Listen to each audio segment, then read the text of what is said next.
जो मैडम ये चीज़ें कर रही हैं उनको मैं एक सलाह दूंगा कि आप जहाँ से ऑपरेट हो रही हैं वहाँ से ऑपरेट होने की जरूरत नहीं है। वहाँ से ऑपरेट मत होइए। ये चांटा देख रहा है, गाल पे पड़ेगा, पट से मुंह पे छपेगा। चुपचाप जाकर के अपने हग्गू स्टार को मैनेज कर। काम मिल नहीं रहा है, गाना चल नहीं रहा, लेकिन बकचोदी सोशल मीडिया पर तो दुनिया भर की करनी है सबको। साले दोबारा अगर पवन भैया की तरफ आंख उठा के देखा तो चश्मा निकाल कर पिछवाड़े में डाल दूंगा। ये क्या, सॉरी, कार विधायका इसी के लायक हैं आप। एक लड़की ने पॉडकास्ट में बैठ कर सिर्फ इतना क्या बोल दिया कि विधायक जी बोलना कुछ और चाहते हैं कैमरे में, लेकिन बोल कुछ और देते हैं भाई लूटने के चक्कर में। यही बात तो सच है, क्योंकि मैं भी तो यही बात बोलता हूँ। जैसे कैमरा और माइक ऑन होता है, आपके पिछवाड़े में सुतली बम लग जाता है। सोचते कह रहे ऐसे कैसे मैं अपना इमेज अच्छा करूँ। मैं तो खराब करूंगा, मैं तो अपनी इमेज की हगम हक करूंगा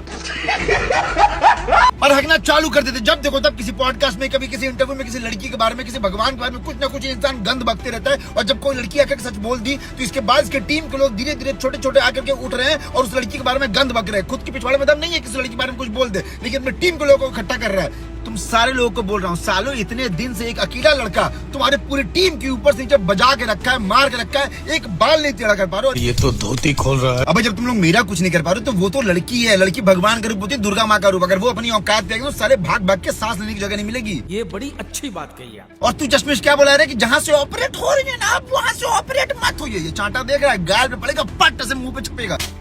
चुपचाप जाकर के अपने हग्गू स्टार को मैनेज कर। काम मिल नहीं रहा है, गाना चल नहीं रहा, लेकिन बकचोदी सोशल मीडिया पर तो दुनिया भर की करनी है सबको। साले दोबारा अगर पवन भैया की तरफ आंख उठा के देखा तो चश्मा निकाल कर पिछवाड़े में डाल दूंगा। अरे बाप रे, ऐसा मैं बोल सकता था, लेकिन नेक्स्ट टाइम बोलूंगा, इस बार छोड़ रहा हूँ। और जो भी तुम्हारी टीम के चंटू पंटू जो आके वीडियो बना रहे पवन भैया के ऊपर, अंजना सिंह के ऊपर, उनका नाम नहीं लूंगा क्योंकि इनको मैं फेमस नहीं करना चाहता हूँ। सुधर जाओ सालो, कायदे में रहोगे तो फायदे में रहोगे, क्योंकि गलती करोगे तुम और भुगतेंगे तुम्हारे विधायक। सालो ऐसा सा वीडियो बनाऊंगा ना कि कान से पानी और पिछवाड़े से खून आएगा। रही बात अंजना सिंह की, तो हम सब लोग उनके साथ है, सीना ठोक करके उनके साथ हैं। पिछवाड़े में दम ना तो एक बाल टेढ़ा करके दिखाना। चल